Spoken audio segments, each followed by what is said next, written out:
आहे ऋषीपंचमी आणि आम्ही कशा पद्धतीने ऋषीपंचमी साजरी करतो, आम्ही काय काय करतो ऋषीपंचमीला, हे आता मी तुम्हाला दाखवते. तर चला बघूया. आणि हे बघा, आम्ही सगळ्या भाज्या इथे कापायला घेतल्यात. ह्या ज्या आपण काल घेतल्या होत्या त्याच आहेत आणि ऋषीपंचमीसाठीच आपण त्या कालच्या ज्या भाज्या मी तुम्हाला दाखवल्या होत्या त्या आपण घेतल्या होत्या. तर आता ही सगळी भाजी बनवायची तयारी चालू आहे आमची. हे याला बोलतात आगेरं. अशा बऱ्याचशा भाज्या आहेत ज्यांची नावं आम्हाला माहीत नाही. आता जोपर्यंत ही जुनी आमची जनरेशन आहे तोपर्यंत आपल्याला समजतं की काय आहे काय नाही, तोपर्यंत त्यांच्याकडनं शिकून घेता येतं. ह्याला आगेरं बोलतात आणि ह्याचा यूज काय आहे हे मी तुम्हाला नंतर दाखवते.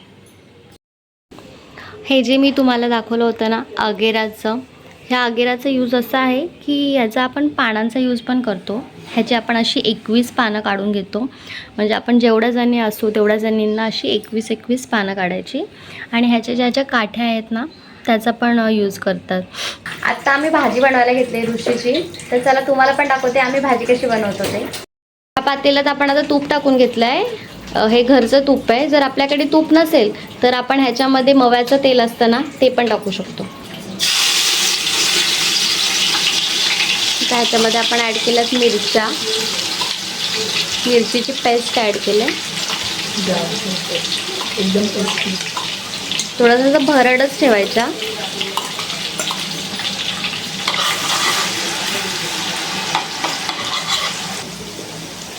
आणि आता हे सगळे ज्या भाज्या आपण घेतल्यात त्या टाकून घेऊया. सगळ्या ह्याच्यामध्ये मका वगैरे, भेंडी वगैरे असं सगळं आहे ते आपण आता टाकून घेतलं आहे.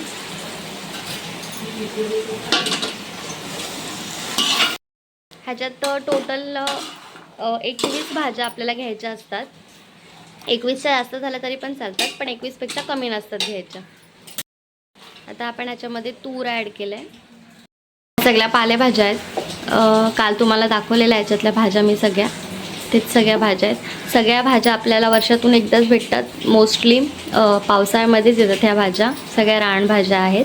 सगळं आता मिक्स करून घ्यायचं.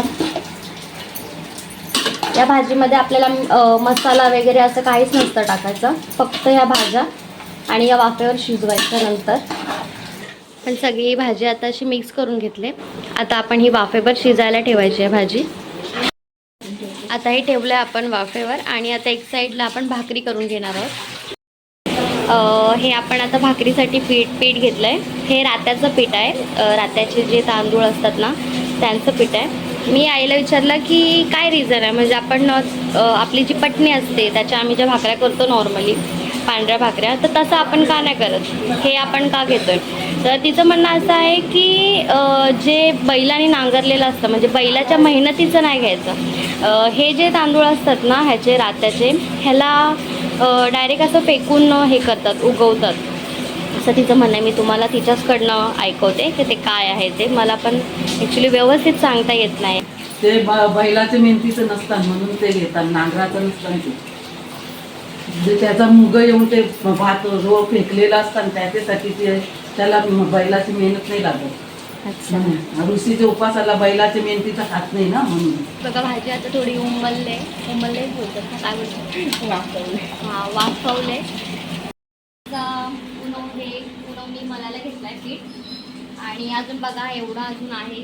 तर आता आम्ही हे सगळं करतो आणि नंतर तुम्हाला भेटतो. हे बघा असे 21 हे करून ठेवल्यात पानं आणि हे दातवण आहेत. ह्याला दातवण बोलतात. ही पानं जे आहेत ना, एक पानाचं डोक्यावर ठेवायचं आणि हे दातवण तोंडात ठेवायचं आणि मग त्याच्यानंतरला आपण डोक्यावरनं पाणी घ्यायचं. एक तांब्या असा ओतायचा. असं 21 वेळा आपल्याला डोक्यावरनं पाणी ओतायचं आहे, एक पान आणि दातवण ठेवून. वहिनीने इथे भाकऱ्या करायला घेतल्यात. एक साईडला थोडं झाल्यात आमच्या भाकऱ्या. तुमच्यापैकी कोण कोण ऋषींचा उपवास करतो आम्हाला नक्की सांगा. आता जोपर्यंत आहे हे आईचं, कारण ज्या काय भाज्या आहेत त्यांच्याविषयी त्यांनाच माहिती आहे की कशा भाज्या आहेत, कशा ओळखायच्या, काय करायच्या. आम्हाला तर तेवढं काही समजत नाही. मला तर अजून समजत नाही. जवळजवळ आम्हाला 6 वर्ष झाली आम्ही हा उपवास करतो ऋषींचा. पण तेवढं भाज्यांबद्दल नाही समजत, कारण या भाज्या येतात वर्षातून एकदा, रानभाज्या असतात. त्यामुळे मग आपल्याला कधी असं बघितलंच नाही जास्त, त्यामुळे त्या समजून येत नाही पटकन. तर आता बघूया, आता जोपर्यंत आहेत मोठे लोक तोपर्यंत आपण करू शकतो, त्यांच्याकडनं शिकू शकतो. कारण हे आणायला आता आजकाल भेटतसुद्धा नाही भाज्या जास्त. बघूया आता जिथपर्यंत आहे तिथपर्यंत करणार उपवास. आणि बघा आमची भाकरी मस्तपैकी फुगलेली आहे. ही भाजी आपली आता सगळी शिजली आहे आणि ह्याच्यामध्ये आपण मीठ वगैरे टाकून घेतलं आहे. आता ह्याच्यामध्ये आपण टाकतोय आंबाडीचा पाला. आंबाडीचा पाला आपण नंतर टाकतो कारण हा आंबट असतो आणि मग हा जर आधीच टाकला तर भाजी शिजणार नाही. म्हणून मग आपण आंबाडीचा पाला, चिंच आणि टोमॅटो हे सगळं आपण नंतर टाकतो. आता आपण आधी आंबाडीचा पाला टाकून घेतला आहे. त्याच्यानंतर आता ह्याच्यामध्ये टोमॅटो टाकले. आता हे आपण सगळं असं मिक्स करून घेऊया. भाजी खायला खूप खूप मस्त लागते. म्हणजे ह्याच्यामध्ये काहीच नाही, मसाले नाही, काय नाही, तरीसुद्धा चव खूप छान लागते. जर कोणी खाल्ली असेल तर त्यांना माहीतच असेल की कशी लागते भाजी. खूप चविष्ट असते. सगळ्या रानभाज्या आहेत ज्या आपल्याला कधी भेटत नाही, पण त्या सगळ्या एकत्र करून त्यांची चव एवढी वाढते की खूप छान लागते. तर आमच्या भाकरी वगैरे आता सगळं करून झालेलं आहे आणि आता आंघोळीला जाणार. तर पहिले कसं होतं की तीर्थ आले मध्येच. तर पहिले कसं होतं की नद्या होत्या, विहिरी होत्या आणि असं धबधबे वगैरे तिकडे जायच्या बायका आंघोळ करायसाठी. पण आता असं काही ऑप्शन नाही राहिलं जवळपास, असं काहीच नाही आहे. त्यामुळे मग आता आम्ही असं घरातच आंघोळ वगैरे करतो. म्हणजे जेव्हापासून आम्ही सुरुवात केली तेव्हापासून आम्ही घरातच करतो. पण जेव्हा आमच्या मम्मीचं वगैरे करायचे तेव्हा ते लोक असं विहिरीवर किंवा नदीवर, माझी मम्मी आमच्या इकडे घनसोलीलाच ते होतं धबधबा, तिकडे ते लोक जायचे आणि करायचे. तर तेव्हा तसं ऑप्शन होतं, आता नाही आहे. त्यामुळे मग आता आम्ही असं घरातच करतो. तर आता आम्ही आंघोळ वगैरे करून घेतो. मग आम्ही कसं करतो सगळं पुढे ते मी तुम्हाला दाखवेनच. हे ना तिळाचं बनवलं आहे. तीळ मिक्सरला लावून त्यात थोडंसं पाणी टाकून हे आपण उटणा बनवलं आहे. म्हणजे असं हे आधी अंगाला लावायचं आपण सगळं आणि मग आंघोळ करायची. हे सगळे अशी सप्तर्षींची नावं आणि हे अरुंधती मातेचं असं नाव लिहून घेतलं आहे. आपण जेव्हा आंघोळ करतो तेव्हा हे प्रत्येक जे आपण पान आणि ते जे दातवण घेतलेलं असतं ते एक पान डोक्यावर ठेवायचं आणि दातवण असं दातामध्ये ठेवायचं आणि हे प्रत्येक ऋषीचं नाव घ्यायचं आणि मग एक तांब्या डोक्यावर ओतायचा.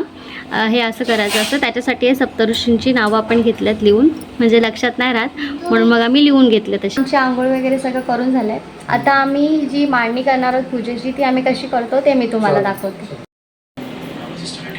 इथे आता आईनी कणा काढायला घेतला आहे. कणा भरते. त्याच्यावरती ऋषीची पूजा मांडायची आपल्याला. ह्याच्यामध्ये आता हळद कुंकू आधी रांगोळीने काढून घेऊन मग त्याच्यावरती हळद कुंकू टाकून घेतलं आहे. हे ह्यांना ऋषी बोलतात. हे आईनी आणल्यात आमच्या, ऋषिकेशवरून हे आणल्यात ऋषी. तर ह्याच्यामध्ये हे 7 ऋषी असतात, सप्तर्षी. आणि हे जे 8वं जे आहे त्याला अरुंधती माता म्हणून त्याला पूजलं जातं. आता हे पाट मांडून घेतलं आहे आणि त्याच्यावरती स्वस्तिक काढून घेतलं आहे आणि अशा प्रकारे ऋषींची मांडणी करून घेतली. आपण सगळे ऋषी ठेवल्यात आणि हे इथे पानाचा विडा आहे. तर त्याच्यावर आई सुपारी वगैरे ठेवून घेतले. तर ह्याच्यावरती आपण रेती टाकून घेतले. कशासाठी रेती? शंकराची पिंडी आपण ह्याची बनवायची रेतीपासून पूजा करायसाठी. त्याची आपण पिंड तयार करून घेतो. ॲक्च्युली आम्ही एवढी वर्ष करतोय पण एवढं कधी असं लक्ष नाही दिलं. हे लोक सगळं करून द्यायचे, आम्ही फक्त जेवायचं आणि जेवण बनवायचं काम करायचो. तर आता हे व्हिडिओ पण दाखवायचे आहे त्या माध्यमातून. मग आता आम्हाला पण समजते कसं करायचं, काय करायचं. ते आपण शंकराचे पिंड करून घेतले अशी. ते इथे आपण आरतीचं ताट तयार केले. हळद कुंकू सगळं, कापूर, दुर्वा, अबीर, गुलाल आणि हे तांदूळ आणि हे दूध घेतलं आहे. हे दूध थोडं थोडं आपल्याला पिंडीवर व्हायचं आहे. इथे पंचामृत वगैरे असं बनवून ठेवलं आहे सगळं. आणि आता समई वगैरे लावले. तर केळी वगैरे मांडून घेतलेत आम्ही. पिंडीची आपण का पूजा करतो आई? सप्तऋषी ती पिंडीची पूजा केलेली असते पहिला, म्हणून पिंडी बनवतो. शंकरालाच सगळे ऋषी मुनी जे पूजतात त्याच्यामुळे आपण शंकराची पूजा केलेली असते त्यावेळी. हां, म्हणून मग आपण ह्यांना आता इथे पिंड केली आहे आणि आपण पण मग त्यांना पूजायचं आहे. ह्याच्यामध्ये वशिष्ठ ऋषी, जगतमणी काय जगतजमनी काय नाव पण लक्षात जमदग्नी ऋषी, वाल्मिकी ऋषी, अजून कोण कोण बरेच ऋषी आहेत. अत्री ऋषी, गौतम ऋषी, विश्वामित्र आणि अरुंधती माता असे सगळे ऋषी आपण एका बाजूला एक असे मांडून घेतलेत. आता हे सगळं ह्याला चंदन वगैरे असं लावून घेणार, त्याची व्यवस्थित मांडणी करून पूजा करून घेणार. चंदन लावून झालं आहे. आता काय भस्म लावतो. भस्म फक्त शंकराच्या पिंडीला लावून घ्यायचं आहे आणि आता हळद कुंकू लावून घ्यायचा. हे जो पानाचा विडा मांडला तो आपण असं गणपती म्हणून पूजतो, ते तर सगळ्यांनाच माहिती असेल की गणपती म्हणून पूजतो ते. आता आपण सगळ्या ऋषींना हळद कुंकू असं लावून घेतलं आहे आणि गुलाल, अबीर सगळं लावून घेतात. आता असं करून सगळी पूजा व्यवस्थित करून घ्यायची. आता दुर्वा वाहून घ्यायचा, फुलं वगैरे वाहून घ्यायचे. आणि आम्ही आज 4 जणी आहोत उपवासाला. असं सगळे लेडीज ग्रुपनीच उपवास करतात. मोस्टली सगळेजण एकत्र मिळून सगळं जेवण करतात, भाजी भाकरी काय असेल ते, आणि एकत्रच उपवास वगैरे सोडतात. आता आम्ही इथे 4 जणी आहोत घरी. आई आहे, अजून आई आहे आणि वहिनी आणि मी. आता जे आपण दूध घेतलेला ते शंकराची जी आपण पिंड बनवले त्याच्यावर वाहून घ्यायचं आहे. थोडं थोडं दूध आता आपण सगळं जे आपले ऋषी आहेत त्यांच्यावर पण थोडं थोडं दूध टाकायचं. तिकडे धबधब्यावर जायचे. आई तुम्ही तेव्हा तिथे कसं मांडायचे? देवाच्या इकडे जायचं तेव्हा वाहत्या पाण्यात आम्ही आंघोळ करायचो आणि असे ठिकाणी चांगली जागा बघून तिथे ते ऋषी वगैरे मांडून पूजा करायची, पोथी वाचायचं. तिथेच सगळं मांडायचे पूजा वगैरे? हां, तिथेच. आणि मग पूजा वगैरे झाली की आम्ही जेवायचो. तिथेच जेवायचे? तिथेच. आता हे सगळं आमचं झालं आहे मांडून आणि आता आम्ही पण सगळ्याजणी ऋषींची वगैरे पूजा करून घेतो.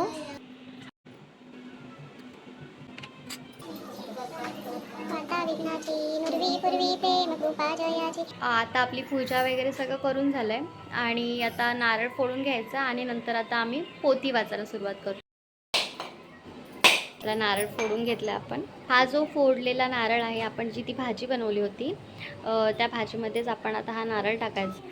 हा आपण प्रसाद केला आहे आता काकडी आणि केळ्याचा, जे आपण इथे मांडलं होतं पाटावरती ते आता हे देवाजवळ पण ठेवलं आहे. बघा ही भाजी आपली रेडी आहे. जो नारळ आपण फोडून घेतला होता ना तो आपण ह्याच्यात टाकून घेतला आहे. मी तुम्हाला दाखवायला विसरले तर मी आता सांगते तुम्हाला की तो नारळ आपण ह्याच्यात टाकून घेतला आहे.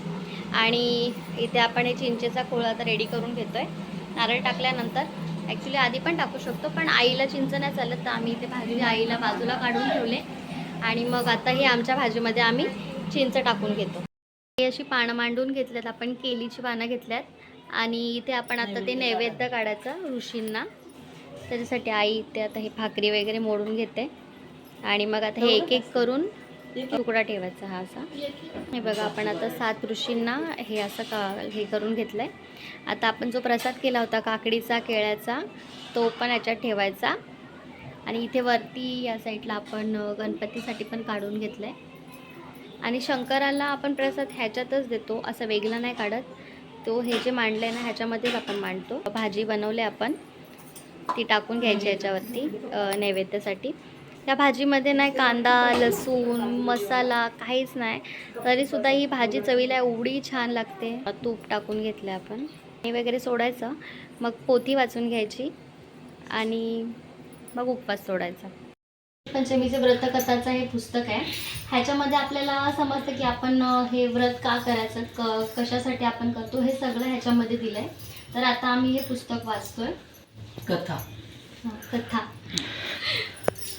श्री गणेशाय नमः.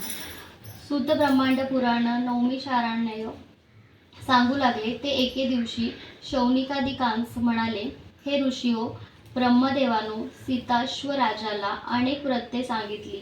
ते ऐकून सीताश्व राजा ब्रह्मदेवाला म्हणाला, हे सर्व देवांच्या ईशा भगवान ब्रह्मदेवा, तुमच्याकडून मी पुष्कळ व्रते ऐकली, आता सर्व पापांचा नाश करणारे असे व्रत मला सांगा. यावर ब्रह्मदेव म्हणाले, राजा, सर्व व्रतात उत्तम आणि सर्व पापांचा नाश करणारे असे ऋषीपंचमी व्रत आहे. या व्रताच्या आचरणाने सर्व पातकांचा समूळ नाश होतो. ऋषीपंचमी व्रत हे सर्व व्रतात उत्तम श्रेष्ठ असे व्रत आहे. या व्रताचे आचरण केल्याने मनुष्य रजसंपर्कजन्य दोषापासून तात्काळ मुक्त होतो. या व्रताचे आचरण करणारी स्त्री आध्यात्मिक, अधिदैविक आणि अधिभौतिक अशा विविध दुःखांपासून मुक्त होऊन सौभाग्याला पावते. त्या स्त्रीचे सर्व प्रकारे कल्याण होते, सर्व संपत्ती प्राप्त होते. तलाव यामध्ये यथाविधी स्नान करून व्रताचा नियम करून नंतर नित्यर्क आटपून मंडपामध्ये आसनावर ऋषींची स्थापना करून पूजा करावी. त्यांना भावभक्तीपूर्वक पंचामृताने स्नान करावे. चंदन, सुगंधित मिश्रित गंध ऋषीस अर्पण करावे. नाना प्रकारची सुगंधित पुष्पे व्हावी. धूप दीप अर्पण करावे. उत्तम वस्त्रे व यज्ञोपवित्र अर्पावी. नैवेद्य समर्पण करावा. सर्व तीर्थांमध्ये स्नान केल्याचे पुण्य व फळ प्राप्त होते आणि सर्व दाने केल्यामुळे जे पुण्य प्राप्त होते हे सर्व या एका व्रताच्या आचरणाने प्राप्त होते. जी स्त्री हे ऋषीपंचमी व्रत करते ती स्त्री सर्व सुख भोगणारी होते. उत्तम प्रकारच्या रूप सौंदर्याने ती युक्त होते. पुत्र पौत्र संतती संपत्ती होऊन इहनलोकी सर्व सुखाचा उपभोग होऊन परलोकी अक्षय गती पावते. आमची व्रतकथा वगैरे वाचून झाले सगळं आणि आता उपास सोडतो. हे अशा पद्धतीने ते केळीचे असे छोटे छोटे हे असं पान मांडून घेतलं. ह्याच्यावर हे आसन आहे आणि ह्याच्यावर आता बसायचं आणि जेवायचं. आणि हे बघा, हे केळीच्या पानात आता आम्ही आमचा उपवास सोडायला घेतला आहे. भाजीवर असं मस्त तूप वगैरे टाकून घेतलं आहे आणि आता आम्ही उपवास सोडतो. तर कशी वाटली तुम्हाला आपली आजची ही व्हिडिओ आवडली असेल तर लाईक करा, शेअर करा आणि आपल्या चॅनलला सबस्क्राईब करा. धन्यवाद.